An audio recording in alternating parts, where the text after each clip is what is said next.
साध संगत जी, the inspired stories channel पर आपका बहुत बहुत स्वागत है। वीडियो शुरू करने से पहले कृपया आप मेरे चैनल को सब्सक्राइब जरूर करें और साथ में बेल आइकन को भी दबा दें ताकि मेरे नए वीडियो का नोटिफिकेशन आपको मिल जाए। और अगर वीडियो अच्छा लगे तो कृपया लाइक, कमेंट और ज्यादा से ज्यादा शेयर करें। अब देर न करते हुए आज की कहानी शुरू करते हैं। साध संगत जी, हम लोगों के जीवन में अक्सर बुरा वक्त आता है, उस समय हमारी मदद कौन करता है? अगर आप भी इस बात को जानना चाहते हैं तो वीडियो को अंत तक जरूर देखें। अब देर न करते हुए कहानी शुरू करते हैं। साध संगत जी, प्राचीन समय की बात है। रामपुर नामक गांव में साजन सिंह नाम का किसान मजदूर रहता था। वो मजदूरी से होने वाली कमाई से अपना घर चलाता था। इसी तरह साजन ने एक दिन सोचा, आज खेत का काम खत्म हो जाएगा, अब पता नहीं इसके बाद मुझे कहाँ काम मिलेगा। ये सोचता हुआ वो अपने घर पहुँचा। घर पहुँचकर उसने अपनी पत्नी रानी को आवाज लगाई और बोला, आज मैं बहुत थक गया हूँ, इसलिए मैं नहा कर आता हूँ। तुम मेरे लिए खाना तैयार करो। रानी उसके लिए खाना बनाने लगी। इस तरह साजन को घर में खाली बैठे हुए कुछ दिन बीत गए। एक दिन उसकी पत्नी ने कहा, इस तरह कितने दिनों तक बिना काम के रहोगे? इस तरह तो हमारे जमा किए हुए पैसे जल्दी खत्म हो जाएंगे। तुम्हें जितनी जल्दी हो सके कोई ना कोई काम ढूंढना पड़ेगा।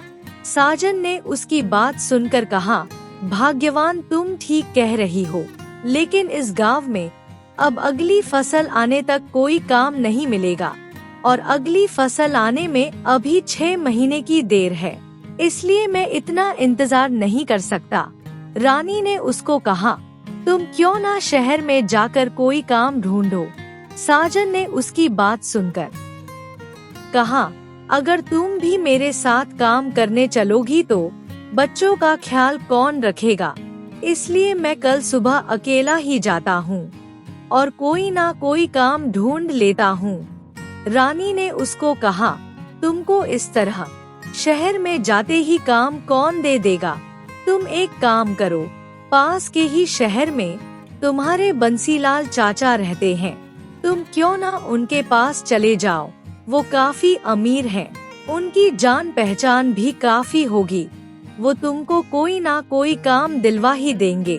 साजन को उसकी बात ठीक लगी। उसने कहा, चाचा मेरी मदद जरूर करेंगे। पिछली बार जब वो हमारे पास आए थे तो उन्होंने मुझे शहर आने के लिए कहा था। साजन अगले दिन ही शहर चला गया। वो जाते हुए रास्ते में सोच रहा था, चाचा मुझे बहुत पसंद करते हैं, वो मेरी मदद जरूर करेंगे। इस तरह साजन ये सोचता हुआ शहर पहुंच गया। उसके चाचा ब्याज पर पैसे देने का काम करते थे। उस समय उनके पास एक आदमी पैसे लेने के लिए आया। बंसीलाल उसको देखकर खुश हो गया और बोला, आओ किशन, तुम्हें जितने भी पैसे चाहिए मुझसे ले जाओ। किशन ने उनकी बात सुनकर कहा, लेकिन मालिक, आप तो 100 रुपए के ऊपर 10% ब्याज लेते हो, मुझ पर दया कीजिए। इस बार मैं आपको 100 रुपए के ऊपर 5% ब्याज दे पाऊंगा। बंसीलाल ने उसकी बात सुनकर गुस्से से कहा, मैं अपना ब्याज कम नहीं करूंगा। अगर तुमको चाहिए तो ले जाओ, नहीं तो रहने दो। आज अगर मैंने तुम्हारी ब्याज कम कर दी तो कल को गांव के और लोग भी ये बोलेंगे, मैं अपना नुकसान नहीं कर सकता। किशन लाल ने उसकी बात सुनकर गिड़गिड़ाते हुए कहा, सेठ जी आप नाराज मत होइए, आप जितना ब्याज कहेंगे मैं उतना ही दूंगा, इसलिए आप मुझे दे दीजिए क्योंकि मुझे पैसों की बहुत जरूरत है। ये कहकर किशन ने अपनी जेब से जमीन के कागजात निकाले और बंसीलाल को दे दिए और कहा, सेठ जी आपने जमीन के कागज मांगे थे, इसलिए मैं साथ लाया था। बंसीलाल ने उससे कागजात लेकर पैसे दे दिए और कहा, समय पर ब्याज दे देना, नहीं तो तुम्हारी जमीन मेरी हो जाएगी। किशन पैसे लेकर चला गया। जब वो वापस जा रहा था तो सामने से साजन आता है। उसने किशन से पूछा, यहाँ पर बंसीलाल जी का घर कहाँ है? किशन ने उसको देखकर पहचानते हुए कहा, तुम पास के गांव के साजन सिंह हो ना? साजन ने भी उसे पहचान लिया और पूछा, और तुम किशन हो? दोनों को आपस में मिले हुए बहुत साल हो गए थे। दोनों आपस में बातें करने लगे। किशन ने उससे पूछा, तुम यहाँ पर किसी काम से आए हो क्या? साजन ने उसकी बात सुनकर कहा, किसी काम से नहीं आया, बल्कि काम की तलाश में आया हूँ। क्योंकि गांव में खेत का काम खत्म हो गया है, इसलिए मैंने सोचा यहाँ कोई काम ढूंढा जाए। इसी शहर में मेरे चाचा बंसीलाल जी रहते हैं, इसलिए उनके पास जा रहा हूँ। किशन ने उसे कहा, हाँ, अभी तुम अपने चाचा के पास हो आओ, यहाँ पास में ही मेरा घर है। जब भी तुम्हें मेरी जरूरत हो मेरे घर आ जाना। उसके बाद साजन अपने चाचा के घर चला गया। बंसीलाल ने साजन को देखकर पूछा, कहो कैसे आना हुआ? साजन ने कहा, चाचा जी, गांव में खेत का काम खत्म हो गया है। आपने मुझसे कहा था कि शहर आ जाओ, कोई ना कोई काम दिलवा दूंगा, इसलिए मैं आपके पास चला आया। बंसीलाल ने उसकी बात सुनकर कहा, अभी एकदम तुम्हें कहाँ काम मिलेगा? अभी तो मेरी नजर में कोई काम नहीं है। तुम एक काम करो, अभी आराम करो और भोजन कर लो, इसके बारे में मैं कुछ सोचता हूँ। साजन के आने की बात बंसीलाल ने अपनी पत्नी को बताई। उसकी पत्नी बहुत गुस्से वाली थी। वो बोली, आपका दिमाग खराब है क्या? वो हमारे घर में रहकर काम ढूंढेगा और इसके लिए खाना कौन बनाएगा? और वैसे भी इस तरह के गरीब लोग हमारे घर में नहीं रह सकते। तुम उसे जाने के लिए बोल दो। बंसीलाल ने कहा, तुम जरा धीरे बोलो, अगर वो सुन लेगा तो उसको बुरा लगेगा। अब वो आ ही गया है तो उसे कुछ दिन रहने दो। कुछ दिनों के बाद काम ना मिलने का बहाना बनाकर उसे वापस भेज देंगे। उसकी पत्नी ने कहा, अगर वो ज्यादा दिन रहा तो मैं चुप नहीं बैठूंगी। बंसीलाल ने कहा, ठीक है, अब वो आया है तो उसे कुछ खाने के लिए तो दे दो, वो बड़ी दूर से आया है। बंसीलाल की पत्नी ने कहा, वो सामने 2 रोटियां पड़ी हुई है, वो ले जाकर उसे दे दो, और जो अपने घर के बाहर झोपड़ी है उसको वहीं रहने के लिए बोल दो। उसे घर के अंदर मत लेकर आना। इसके बाद बंसीलाल ने वो रोटियां ले जाकर साजन सिंह को खाने के लिए दे दी और कहा, साजन, ये रोटी लो और खाने के बाद बाहर झोपड़ी में सो जाना। तुम्हारी नौकरी के बारे में कल सुबह बात करेंगे। बंसीलाल रोटियां लेकर अंदर गया। जब वो खाने लगा तो उसने देखा कि रोटियों में बदबू आ रही थी। उसने सोचा, लगता है कल की बासी रोटियां हैं, अगर मैं इसे खाऊंगा तो बीमार पड़ जाऊंगा। ये सोचकर उसने रोटियों को बाहर फेंक दिया और जाकर झोपड़ी में सोने की तैयारी करने लगा। उसने देखा कि अंदर चारपाई भी टूटी हुई पड़ी है। ये देखकर वो मायूस हो गया। वो सोचने लगा, जब चाचा जी मेरे घर आए थे तो मैंने उन्हें इतने आदर सम्मान के साथ रखा था। ये सोचता हुआ वो सो गया। अगले दिन सुबह उठकर साजन बंसीलाल के पास गया और बोला, चाचा जी, रात को मैं सो नहीं पाया क्योंकि झोपड़ी में सोने के लिए कोई चारपाई भी नहीं थी और मच्छर भी बहुत ज्यादा थे। बंसीलाल को उसकी बात सुनकर गुस्सा आ गया। उसने तल्व अंदाज में कहा, एक तो तुम्हें रहने की जगह दी और ऊपर से तुम शिकायत कर रहे हो, अब तुम्हें वही रहना होगा। बंसीलाल की बात सुनकर साजन ने कहा, चाचा जी आप तो बुरा मान गए, मैंने तो बस ऐसे ही बोला था। उसके बाद उसने कहा, चाचा जी मुझे बहुत भूख लगी है, क्या खाने के लिए कुछ मिलेगा? तभी उसकी चाची आ गई।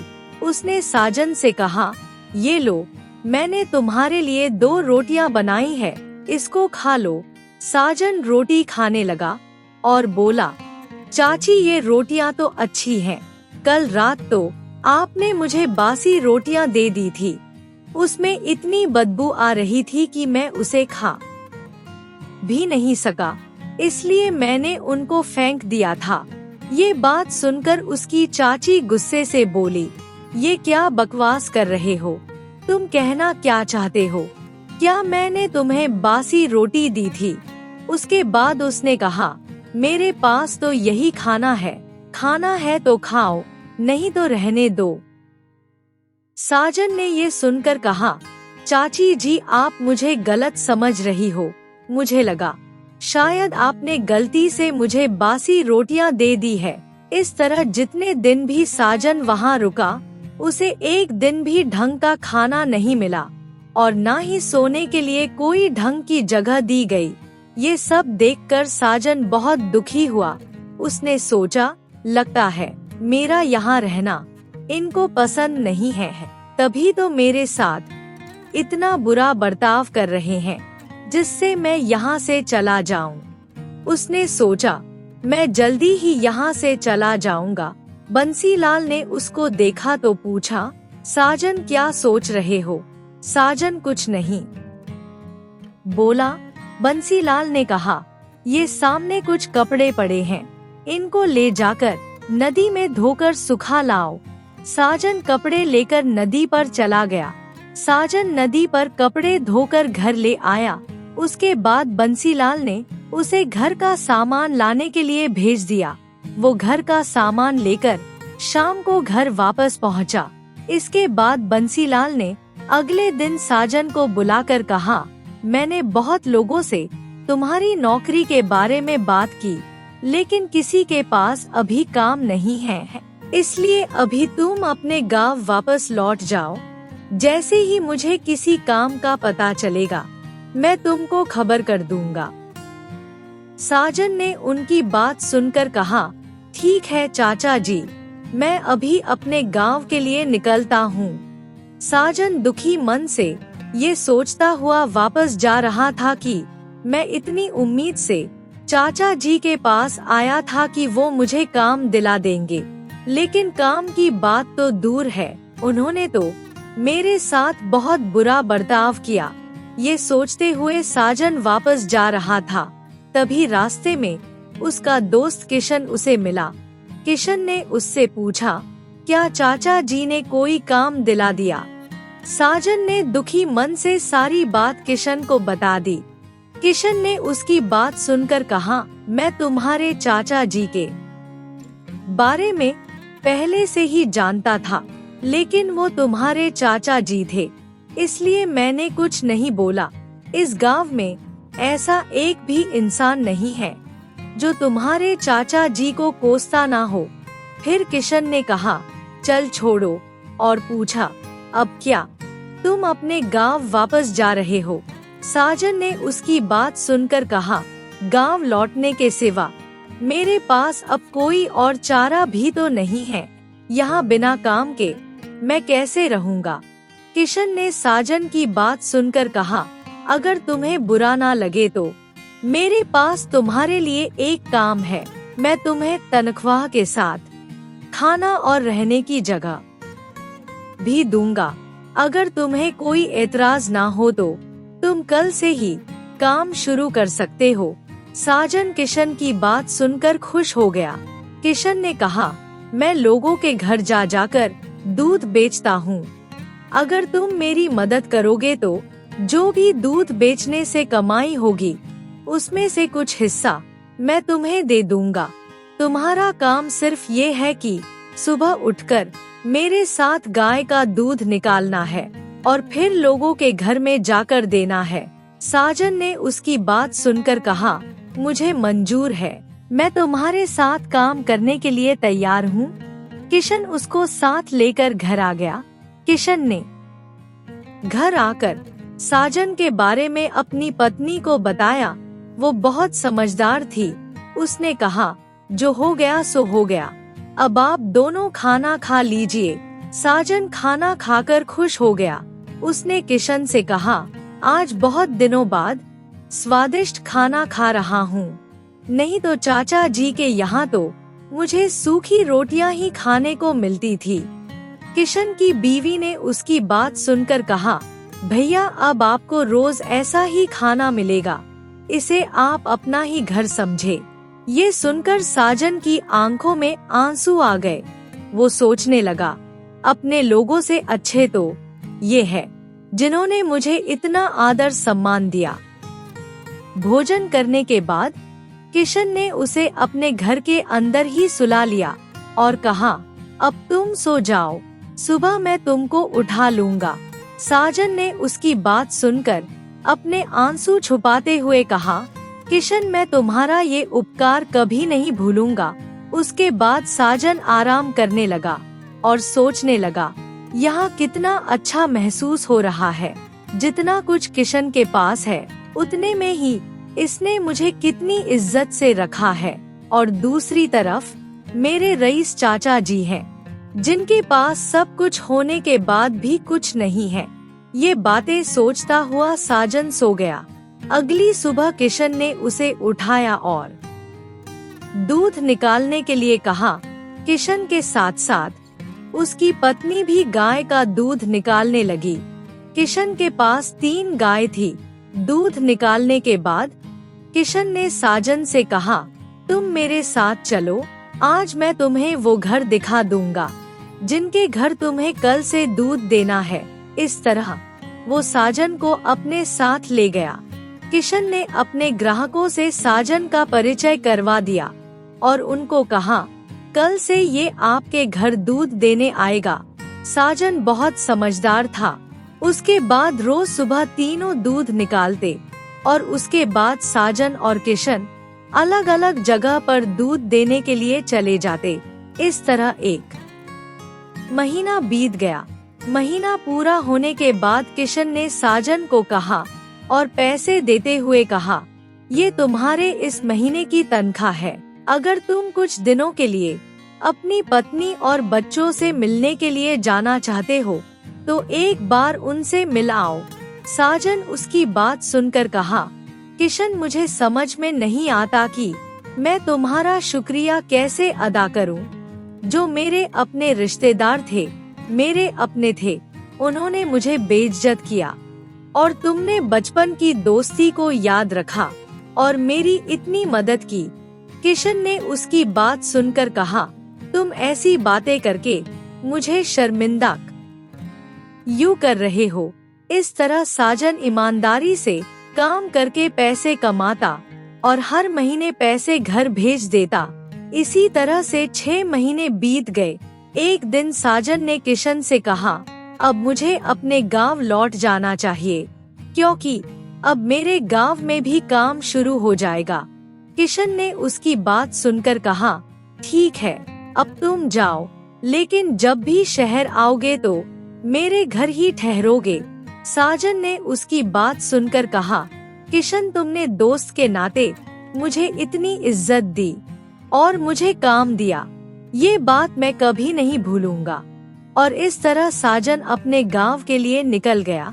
चलते चलते उसे रास्ते में अंधेरा हो गया। वो एक पेड़ के नीचे बैठ गया। तभी उसको कुछ आवाजें सुनाई दी। उसने देखा 2 डाकू शहर में डाका डालने की बात कर रहे थे। साजन उनकी बातें सुनने लगा।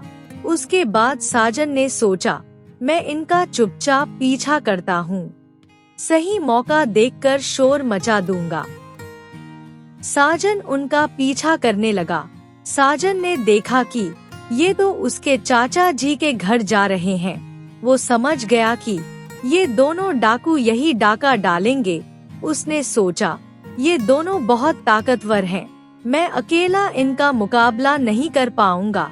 अगर पुलिस को खबर करने गया तो ये दोनों मेरे आने से पहले ही घर को लूट कर भाग जाएंगे। किशन का घर पास में ही था।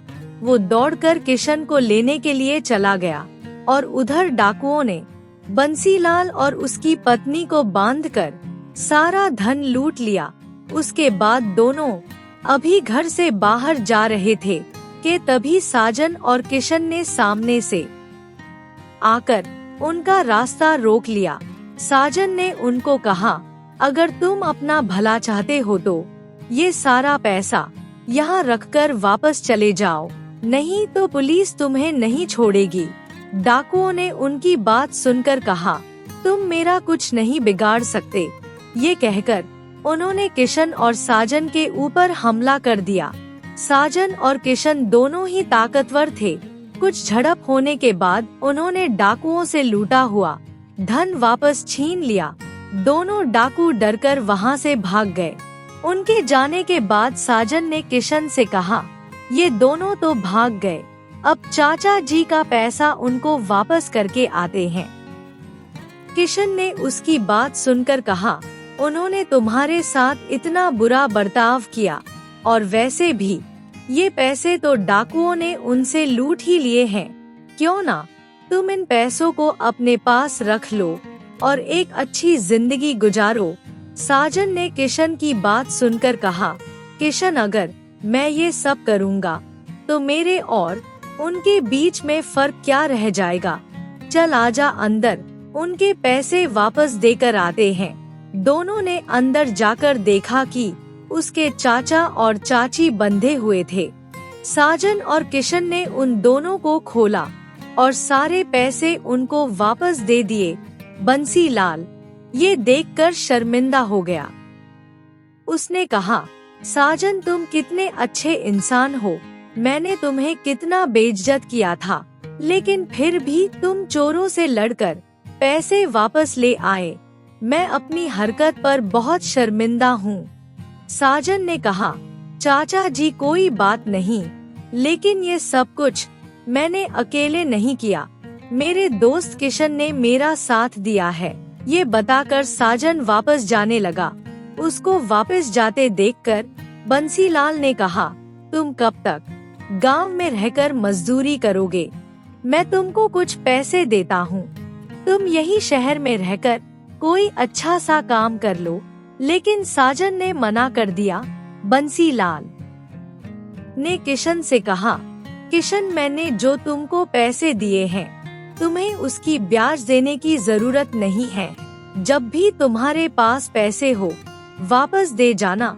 उस दिन के बाद से बंसीलाल ने ब्याज पर पैसे देना बंद कर दिया और जरूरतमंदों की मदद करने लगा। साथ संगत जी, आपको ये कहानी कैसी लगी कमेंट करके जरूर बताएं और वीडियो को लाइक और शेयर भी करें। आपके प्यार और स्नेह के लिए बहुत बहुत धन्यवाद।